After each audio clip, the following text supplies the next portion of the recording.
পরিষ্কার পরিচ্ছন্নভাবে কাজ করার অভ্যাস পরিণত হয়েছে, তাই হয়তো এত সুন্দরভাবে কাজ করতে পারি। রাধে রাধে বন্ধুরা, কেমন আছো তোমরা সবাই? আশা করি ভীষণ ভালো আছো। আমিও কিন্তু খুব ভালো আছি। আজকে হচ্ছে শুক্রবার, তোমাদের সাথে নিয়ে আজকের ব্লগটা শুরু করছি। সাথে থাকো, আজকের ব্লগটা তোমাদের খুব ভালো লাগবে। তো আমি বিছানাটা গুছাচ্ছি। এখানে অনেক জামা কাপড় আছে। আমাদের ঘরের যে এই ব্ল্যাঙ্কেটটা ছিল, যেটা এখন গায়ে দেওয়া যাচ্ছে না, প্রচণ্ড গরম লাগে রাত্রেবেলা করে, বিছানায় মনে হচ্ছে জায়গা হয় না। তো এখন নিয়ে আসলাম এখানে আপাতত, যেহেতু হচ্ছে আমি ওই ঘরে পাতলা কম্বলগুলো রাখবো আর মোটা ব্ল্যাঙ্কেট রাখবো না। তো এই হচ্ছে আমার জায়ের মেয়ে, আজকে ওরা চলে যাবে। ভীষণ খারাপ লাগছে। সকালবেলা উঠে পড়েছে, আমার দেওর চলে গেছে, যেহেতু ও বললাম না মানে এটা একদিন বলেছে ও নাইট ডিউটি করতেই আসে, রাত্রেবেলা করে 9টার দিকে আসে, খেয়ে দিয়ে তারপর শুয়ে থাকে, সকালবেলা উঠেই ঘুম থেকে উঠে 6টা-7টার মধ্যে চলে যায়। তো যাই হোক, উঠে গেছে। আমি হচ্ছে ওর নাম মিঠি রেখেছি, তো সেই জন্য আমি মিঠি বলেই ডাকি। মানে আমি বাবার আমরা তিনজনে মিঠি বলেই ডাকি ওকে, মিঠি নাম দিয়েছে। আর এমনি হচ্ছে ওর ভালো নাম রেখেছে হচ্ছে বৃদ্ধি, যেটা আমার যা রেখেছে। তো যাই হোক, আমি মিঠি বলেই ডাকি। তো মিঠি উঠে পড়েছে, যেহেতু হচ্ছে ওর মা একটু বাথরুমে যাবে, হাত মুখ ধুবে, তো সেই জন্য বাবানের বাবার কাছে দিল। সকালবেলার টাইমটা ওই রাখে, আমি রাখতে পারি না, দেখতেই পারো কাজকর্মগুলো করি। তো আমার কাছে নিয়ে আসলো, আমি একটু কোলে নিলাম। তো আমি বললাম আমি কাজে দেরি হচ্ছে, তুমি ধরে রাখো ওকে। তো সেই জন্য ওই রেখে দিল। আর আমি এখন শুরু করছি কাজকর্মগুলো। বাবানের বইগুলো সবসময় বিছানার মধ্যেই থাকে, যেহেতু বাবান সবসময় বিছানার মধ্যে বইগুলো ছড়িয়ে ছিটিয়েই রাখে। যতই বলি গোছাতে, বিছানাভাবে এক সাইডে রেখে দেয়। তো সেই জন্য আমি এই টি টেবিলটা বলছি, স্টাডি টেবিলটা বের করেছি, যেহেতু এটা এখন বাবানের আর পড়াশোনার মানে ও লাগে না বললেই চলে। আগে এটা নিয়ে পড়তো স্টাডি টেবিলের ওপরে বই খাতা রেখে, কিন্তু এখন আর পড়ে না, ভাবে পড়েই ছিল। তো ভাবলাম ওটার মধ্যে আপাতত বইগুলো রাখি। এই ঘরে যেহেতু বই রাখা হচ্ছে, ওই ঘরে আমার যা থাকে টিভির ঘরে, ওই ঘরে আগে বই রাখতাম, ওই ঘরে পড়াশুনো করতো। ওই আসার পর থেকে এখানেই হচ্ছে বইগুলো রাখি। আর তারপরেও হচ্ছে আমি আগে জানতাম না চলে যাবে, হঠাৎ করে বলছেই চলে যাবে। আমি আরও কিছুদিন ওদের থাকতে বললাম যে আরও কিছুদিন থেকে যাও, কিন্তু শুনলো না, বলছে না থাকবো না, চলে যাব, পরে আবার আসবো। আমি অনেক জোর করছিলাম যে হোলির পরে যেও একবারে, হোলি তো আর কদিন বেশি দিন নেই, 3-4 দিন পরেই হোলি। তো শুনলো না, বলছে হোলির সময় আবার আসবো দরকার পড়লে, কিন্তু এখন একটু যেতে হবে, দরকার আছে। তো এখন চলে গেলে তো তাকে তো আর আটকে রাখা সম্ভব না, কেউ যদি থাকতে না চায়। তো সেই কারণে হচ্ছে এখন মানে ওরা এখনও যায়নি, ওরা গেছিলো সেই 12টা 12:30টার দিকে। কিন্তু আমি এখন গোছগাছের কাজকর্মগুলো কিছু করছি। কিছু কাপ প্লেট ছিল যেগুলো আমি বের করেছিলাম, প্রয়োজন পড়েছিল, তো সেগুলো আবার ঢুকিয়ে রাখছি। যখন যেরকম প্রয়োজন পড়ে তখন সেই জিনিসটা তো বের করতে হবে। তো এখন সেই জিনিসগুলো গুছিয়ে রাখছি। তো এখানে বাটিগুলো ছিল, কিছু প্লেট, তারপর হচ্ছে কাপ প্লেটগুলো সেট, মানে মা ওরা এসেছিলো হচ্ছে, তো সেই কারণে সেগুলো আমি বের করেছিলাম প্রয়োজনে। তো আমার ননদ এসেছিলো, ওদের মুড়ি দিয়েছিলাম বাটিতে করে, সেগুলো কিছু জিনিস আছে, সেগুলো আপাতত গুছিয়ে নিচ্ছি। আজকে একটু ঘরদোরগুলো সব কিছু গুছিয়ে পরিষ্কার করে রাখবো, অনেকদিন ধরে পরিষ্কার করা হচ্ছিল না, তো ভাবলাম একটু পরিষ্কার করে নিই। তো আজকে এই র্যাকটা হচ্ছে পরিষ্কার করব একটু, মানে এই জিনিসগুলো। তো একটা দিদিভাই আমাকে বলেছিল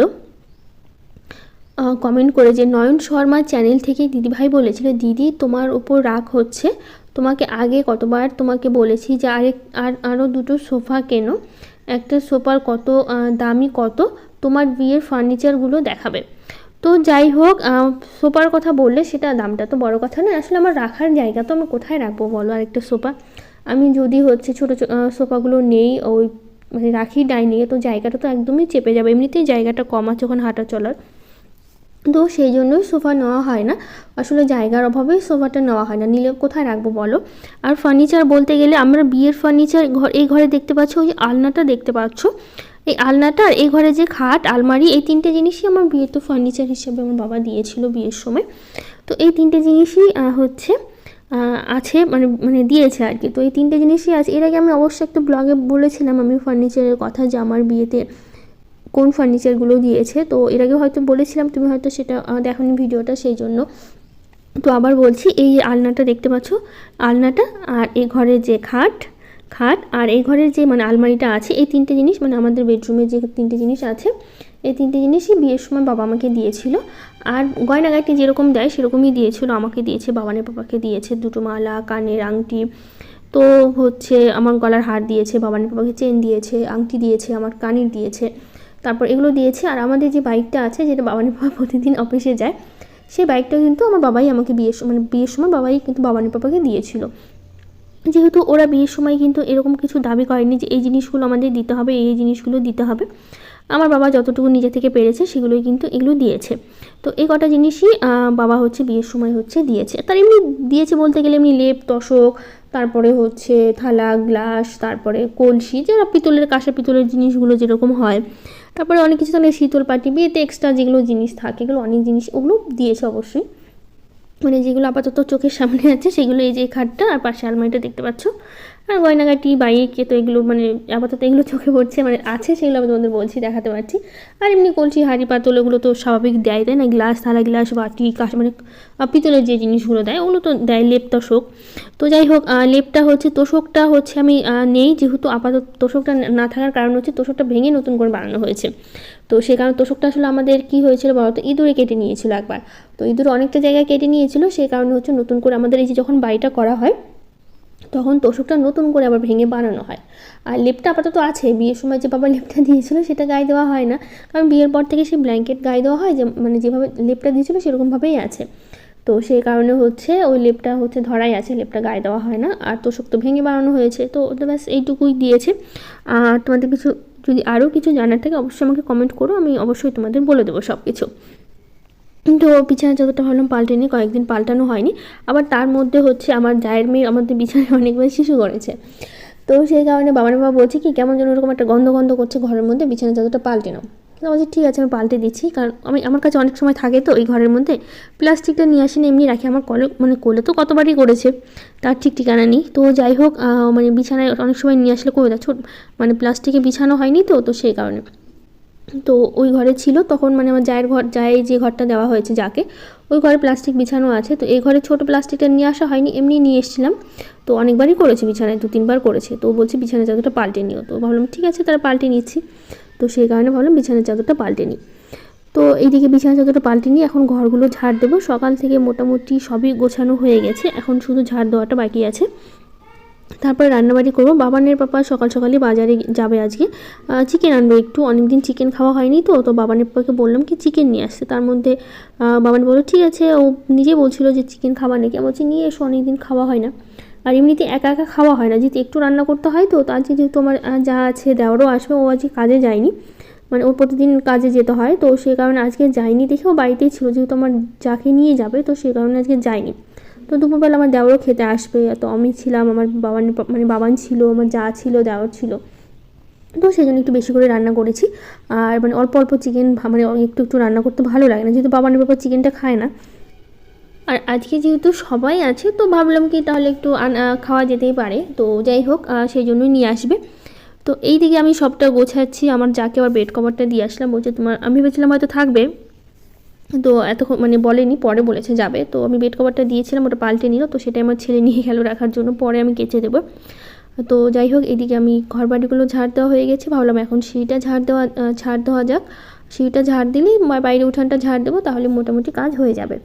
তো কবিতা দেববর্মা দিদিভাই বলেছে কেমন আছো দিদিভাই, ভিডিওটা খুব সুন্দর লাগলো, অনেক দিন হয়েছে কমেন্ট করতে পারিনি, শরীরটা একটু খারাপ ছিল তাই। তো যাই হোক, থ্যাংক ইউ কমেন্ট করার জন্য। আর এখন তুমি কেমন আছো অবশ্যই আমাকে কমেন্ট করে জানিও। সুলতানা দিদিভাই বলেছে তোমার রান্নাগুলো খুব সুন্দর হয়েছে, বিশেষ করে চাটা। Thank you. আমি অবশ্য চা করা হয় না, মাঝে মধ্যে করি, কিন্তু সত্যি বলতে আমার হাতে চাটা কিন্তু বেশ ভালোই হয়, মানে যারা খায় তারা বলে যে চাটা ভালো হয়। অবশ্য আমি চা, মানে আমাদের তো চা খাওয়া হয় না, কখনো চা করি না, কেউ আসলে তাছাড়া চা করা হয় না, কারণ আমাদের চা খাওয়া হয় না। দুধ চাটা খেতে আমার বেশি পছন্দ, লাল চা তো আমি একদমই খাই না, মানে আমি চা খাবো না মনে হয় তা ভালো, কিন্তু লাল চা আমি কখনোই খাবো না। কিন্তু বাবানের বাবা আবার দুধ চা খায় না, লাল চা খায়, তো সেই জন্য আমাদের এমনিতেই চা খাওয়া হয় না। মাঝে মধ্যে কখনো ধরো কেউ আসলো, চা করলাম, তখন একটু খেলাম, ব্যাস ওইটুকুই, তাছাড়া সেরকমভাবে কখনো চা করাও হয় না, খাওয়াও হয় না।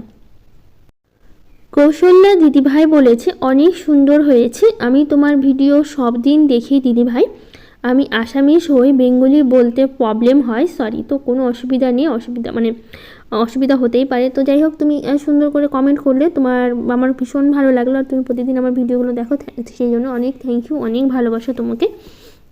তো যাই হোক, এদিকে আমার সব ঘর বাড়িগুলো ঝাড় দেওয়া হয়ে গেছে, এখন উঠানটা বাকি। এদিকে তুলসী গাছের এদিকটা পরিষ্কার করলাম, শুকনো শুকনো অনেক তুলসী পাতা পড়েছে।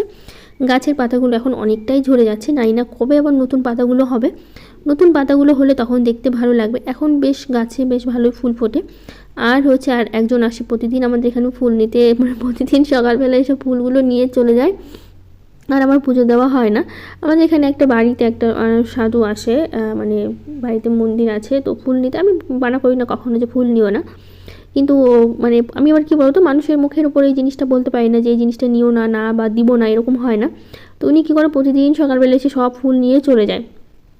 আমি বলতেও পারি না যে আমার জন্য কিছু ফুল রাখো, আমাকে বাড়িতে পুজো দিতে হবে, মানে এই জিনিসটা বলতে পারি না যে অল্প ফুলটা না অল্পটা রাখো, এই জিনিসটা বলতে পারি না। আমি বাবাকে গিয়ে বলি তুমি বলো গিয়ে, আমি বলতে পারবো না। আসলে আমি কখনো মানুষের মানে মুখের উপরে না করতে পারি না। আর তার মধ্যে হচ্ছে আমি কথা প্রচণ্ড কম বলি, মানে আমি সহজে কারোর সাথে মানে কথা বলতে পারি না। মানে নতুন অনেকে হয় না যে সহজে কারোর সাথে হঠাৎ মিশে গেল, কথা বলতে পারলো, মানে হয়ে গেল। তো আমার ক্ষেত্রে এই জিনিসটা হয় না, আমি সহজে কারোর সাথে কথা বলতে পারি না। যদি ধরো একবার কেউ কথা বলা শুরু করলো অনেক, তখন একবার মিশে যাবো, সঙ্গে সঙ্গে গল্প করে নেবো। কিন্তু কী বলতো, প্রথম একটু অসুবিধা হয়ে যায়, আমি কখনো কাউকে না করতে পারি না। এই জিনিসটা হয় না যে অনেকে সহজে এই জিনিসটা পছন্দ হচ্ছে না, না করে দিচ্ছে, কিন্তু আমার যতই অপছন্দ হোক, কিন্তু আমি তার মুখের উপর কখনো না করতে পারি না। এটা আমার প্রচণ্ড খারাপ লাগে, মানে খারাপ অভ্যাস বলতে পারো।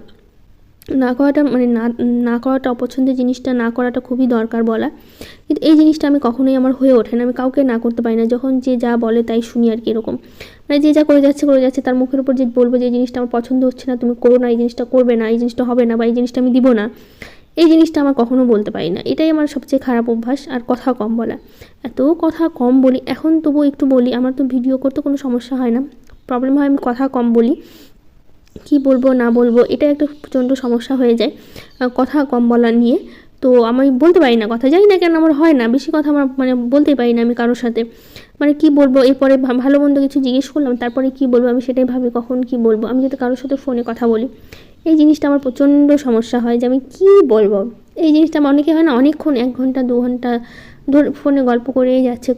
আমার খুব জোর হলে 5 থেকে 10 মিনিট, তারপরে আমার ভেতর থেকে আর কোনো কথাই বেরোবে না যে আমি সেই বিষয়ে আলোচনা করব বা সেই বিষয়ে কিছু বলবো। যে অপর প্রান্তে মানুষটা কথা বলছে, অনেক গল্প করছে, তাহলে ঠিক আছে, আমি অনেক কথা বলছি তার সাথে, সামনে বসে কেউ গল্প করছে, অনেক কিছু জিজ্ঞেস করছে, আমি তার সাথে অনেক কিছু, তার সেই মানে সেই বিপরীতে আমি কথা বলতে পারবো। কিন্তু আমি নিজে থেকে যে কারোর সাথে অনেকক্ষণ গল্প করবো, নিজে থেকেই আমি মানে আমি বুঝতেই পারি না যে আমি তার সাথে কী কথা বলবো, কী এমন বলবো তাকে, এরকম আমার খুব সমস্যা হয়ে যায়। তো যাই হোক, এদিকে স্নান টান করলাম, ফুল তুলে নিয়ে আসলাম, ফুল তুলে এনে তারপরে যেদিকে পুজো দিচ্ছি। আর আজকে আর জামা কাপড় কাচিনি, কিছুটা জামা কাপড় রেখে দিয়েছি, যেগুলো আমি আমাদের ঘরে বেড কভারটা পাল্টানো হলো, তো আমার যা যে ঘরে আছে সেই ঘরে বেড কভারটা পাল্টানো হয়েছে, কিন্তু কাচা হয়নি, আপাতত রেখে দিয়েছি। আজকে কাচবো না, কালকে আমি কাচবো। তো আজকে মানে একটু দেরি হয়ে গেছিলো, তো সকাল থেকে একটু কাজকর্মগুলো করলাম, মানে একটু বেশি কাজে মানে সকালবেলা করে ফেলেছি, তো সেই কারণেই দেরি হয়ে গেছে। তো এইদিকে আমার পুজো দেওয়া শেষ, তো এখন যাবো তুলসী গাছে জল দিতে। তুলসী গাছে জল দিয়ে আবার যাবো রান্নাঘরে। বাবার পাপা এর মধ্যে বাজার করে নিয়ে চলেও এসছে, ও চিকেন কিনতে সকাল সকালই গেছিলো, তো চিকেনটা নিয়ে এসে সেটারই হচ্ছে রান্না করব। আজকে রান্না করব চিকেন করবো আর বাঁধাকপি করব। আর কালকের হচ্ছে বাবানের পাপার জন্য কলাইয়ের ডাল, আমি কালকে কলাইয়ের ডাল করেছিলাম রাত্রেবেলা করে, তো কলাইয়ের ডাল অনেকটা আছে, আর ডিমের ঝোলও আছে, ডিমের ঝোলও আমি করেছিলাম, তো ডিমের ঝোলও থেকে গেছে, এবার সেগুলো ফ্রিজে রাখা ছিল ডিমের ঝোলটা। মানে ডিমের ঝোলটা হচ্ছে বুধবারের, বৃহস্পতিবার তো কালকে নিরামিষ খাই, কালকে হচ্ছে রাত্রেবেলা কলাইয়ের ডাল করেছিলাম, তো বাবানের পাপার জন্য রেখে দিয়েছিলাম, কলাইয়ের ডাল একটু বেশি থেকে গেছিলো। আর বুধবারের ডিমের ঝোল, রাত্রেবেলা ডিমের ঝোল করেছিলাম বুধবার দিন, তো ডিম থেকে গেছে, ডিমের ঝোলও থেকে গেছে, যেহেতু এখন একটু বেশি করতে হয়, আমার যা আছে দেওয়ার আছে, তো সেই হিসাবে একটু থেকে যায় ঝোল তরকারি, তো আমি সেটা ফ্রিজে রেখে দিয়েছিলাম ডিমের ঝোলটা। তো বৃহস্পতিবার থাকার জন্য কালকে আর খাওয়া হয়নি, তো আজকে ভাবলাম ডিমের ঝোলটা গরম করে দেবো, ডালটা গরম করে দেবো, আর হচ্ছে বাঁধাকপি তো আছে, এটা দিয়ে বাবানের পাপা হয়ে যাবে। আর দুপুরে নয় আবার ডিম ভেজে দেওয়া যাবে, কি আছে, একটা ডিমের ঝোল, একটা ডিম দিয়ে ঝোল থেকেই গেছে, তো এগুলোই রান্না হবে। তো এইদিকে আমি বাঁধাকপিটা কেটে নিচ্ছি, বাঁধাকপিটা পুরোটাই করবো, যেহেতু সবাই আছে একটু একটু করে দিলে লেগেই যাবে, তো সেই কারণে। তো এইদিকে বাবানের বাবা চিকেনটা আমাকে ধুয়ে এনে দিয়েছে, তো ভাবলাম কি বাঁধাকপিটা যেহেতু সময় লাগবে করতে, তো বাঁধাকপিটা এদিকে বসিয়ে দিয়ে আমি এদিকে হচ্ছে মাংসের জন্য মশলাগুলো করি, পেঁয়াজ রসুন কাটতে ছিলতেও তো একটু সময় লাগে, তো সেই কারণে ওটাই ভেবেছি। পাশে ভাত বসিয়ে দিয়েছি, আর এদিকে আমি বাঁধাকপিটা আলু বেগুন দিয়ে করবো, এভাবে ভালো লাগে। আর মটরশুঁটিগুলো ছিলে রেখেছি, মটরশুঁটিও আমি দেবো বাঁধাকপিতে, মটরশুঁটি বেশ অনেকগুলো আছে, মা তো এর আগে কতগুলো মটরশুঁটি দিয়ে গেছে। তো এইদিকে আমার আলু বেগুনটা দেখো খুব ভালো করে ভাজা হয়ে গেছে, এর মধ্যে আমি এই যে বাঁধাকপিটা আমি দিয়ে দিচ্ছি, কুচি কুচি করে কেটে রেখেছি। দিয়ে এর মধ্যে একটু হলুদ দেবো, হলুদ একটু কম পড়ছিল মনে হলো, তো একটু হলুদ দিলাম। তো নেড়ে চেড়ে এখন এটা ঢাকা দিয়ে একটু হালকা জল দিয়ে ঢাকা দিয়ে একদম রেখে দেবো, সুন্দর কিন্তু বাঁধাকপিগুলো সেদ্ধ হয়ে যাবে। এর মধ্যে পরে আমি মটরশুঁটিগুলো দিয়ে দেবো, এখনই দিয়ে দিতে হবে, মটরশুঁটিগুলো ছেলা হয়ে গেছে, নইলে আবার সেদ্ধ হবে না মটরশুঁটিগুলো, বাঁধাকপির সাথেই তো ছিলতে হবে সেই কারণে, মানে সেদ্ধ হতে হবে সেই কারণে। তো মটরশুঁটিগুলো ছিলে আমি দিয়ে একদম সুন্দর করে ঢাকা দিয়ে রেখে দিয়েছি, ওটা সেদ্ধ হচ্ছে। আর এইদিকে আমি মাংসের জন্য আলু কেটে নিয়েছি, মাংসের আলু খেতে আমার ভীষণ ভালো লাগে, তো একটু বড় বড় করেই দিচ্ছি আর একটু বেশিই দিচ্ছি, কারণ সবাই দিয়ে আলু খেতে সবাই পছন্দ করে মাংসের। এইদিকে দেখো বাঁধাকপিটা আমার একদম হয়ে গেছে, এর মধ্যে টমেটো দিয়েছি, গরম মশলা দিয়েছি, একটু হালকা চিনি দিয়েছি আর মটরশুঁটি তো দিয়েইছি। তো বাঁধাকপিটা আর কিছুক্ষণ নাড়াচাড়া করে নামিয়ে নেব, একদমই হয়ে গেছে, সুন্দর সেদ্ধ হয়েছে। তো এইদিকে বাঁধাকপিটা আমি নামিয়ে নিচ্ছি, আর ভাতটা আমার অনেকক্ষণ হয়ে গেছে, ভাতটাও আমি নামিয়ে নিয়েছি, কারণ বাঁধাকপি হতে অনেকটা সময়ও লাগে, আর অনেকক্ষণ একটু ভাজা ভাজা করলে না খেতে বেশি ভালো লাগে আমার মনে হয়। তো সেই কারণে হচ্ছে বাঁধাকপিটা মানে হয়ে গেছে। তো এইদিকে নাড়তে নাড়তে তো কড়াইতেই লেগে গেছিলো, সাইড দিয়ে পুড়েও গেছে কড়াইটা। তো এইদিকে বাঁধাকপিটা নামিয়ে নিয়ে আমার মাংসের যেহেতু সব কিছু রেডি হয়ে গেছে, এর মধ্যে বাঁধাকপিটা বসিয়ে আমি মশলা সব কিছু রেডি করে নিয়েছিলাম। তো এদিকে হচ্ছে আমি এখন আলুগুলো ভেজে নেব, একটা একটা করে দিয়ে দেবো, এর মধ্যে একটু হালকা লবণ আর হলুদ দেবো আলুর মধ্যে দিয়ে, আলুগুলো সুন্দর করে লাল লাল করে ভেজে নেব। তো আজকে যেহেতু স্কুল আছে, বাবানের পাপা বাবান দুজনেই স্কুলে যাবে, তো এদিকে আমার রুটি করতে হবে, আর বাবানের জন্য আজকে রুটি বা পরোটা কিছু টিফিনে দেয়নি, ও বলেছে আজকে ও বিস্কুট নিয়ে যাবে। আমি বলেছিলাম আটা রুটি তো করবো, তো তুমি দিয়ে দিই, তো ও বলছে না, ও হচ্ছে মানে বিস্কুট নিয়েই স্কুল যাবে, প্রতিদিন ও পরোটা নিয়ে স্কুলে যাবে না।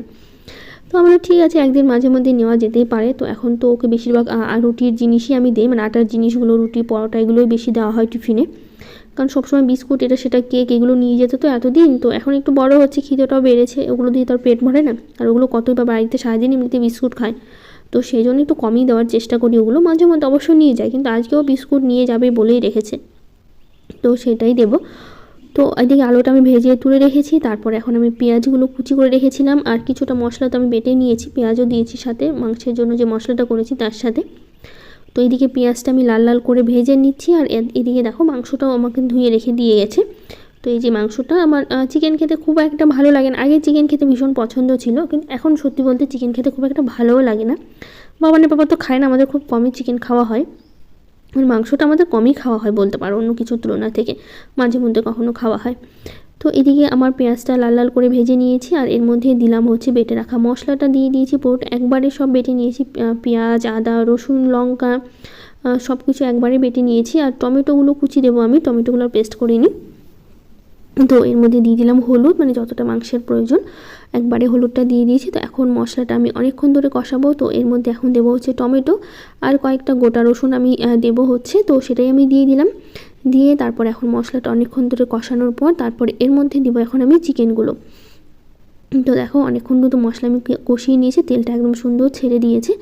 এর মধ্যে এখন আমি দেবো হচ্ছে চিকেনগুলো তো সব ধুয়ে রেখেছি, বাবানের পাপাই ধুয়ে পরিষ্কার করেছে, মাছ মাংস বেশিরভাগ বাবানের পাপাই ধোয়, আমি খুব কমই কাটা পরিষ্কার করি, মাঝে মধ্যে কখনো কাটা ধোয়া করতে হয়, নইলে বেশিরভাগ সময়টা বাবানের পাপাই করে সব সময়।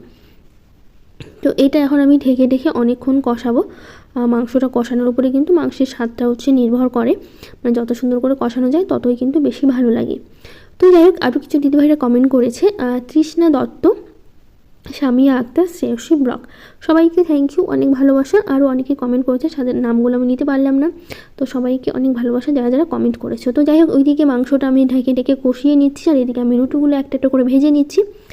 তো আজকে 3টে রুটি করব, যেরকম প্রতিদিন সকালবেলা করে 3টে রুটি আমার খাওয়া হয়, তো সেই কারণে আজকে সেরকমভাবে 3টে রুটি করছি, যেহেতু আজকে বাবানকে রুটি কিছু টিফিনে দেবো না, তো সেই কারণে হচ্ছে আর বেশি করে আটাও মাখিনি, অল্প একটু আটা মেখেছি যাতে 3টে রুটি হয়, সেরকম মাপ করে হচ্ছে আমি মানে আটা মেখেছিলাম অল্প করে, রাত্রেবেলা তখন আবার গরম গরম হচ্ছে ভেজে নেওয়া যাবে, তো সেই কারণে হচ্ছে এই 3টে রুটি করেছি। আর রাত্রেবেলা হচ্ছে আমাদের একটা অবশ্য নিমন্ত্রণও আছে আমাদের পাশের বাড়িতে, এর আগে বলেছিলাম মারা গেছে, তো আজকে তো 10 দিন, লুচি ডাল খাওয়াবে, তো রাত্রেবেলা ওখানে বাবানের বাবা বাবানি খেয়েছিল, তো আমি আর রাত্রেবেলা যাওয়া হয়নি, তো সেই কারণে হচ্ছে আমি আর রাতে কিছু করিও নি, রাতে শুধুমাত্র আমি মুড়ি আর মানে মাংসের ঝোল থেকে গেছিলো, তো মুড়ি দিয়ে মাংস দিয়ে খেয়েছিলাম, আর বাবানের বাবান ওরা দুজনেই হচ্ছে পাশের বাড়ি থেকে নিমন্ত্রণ ছিল, ওদের বাড়ি থেকেই খেয়ে এসে।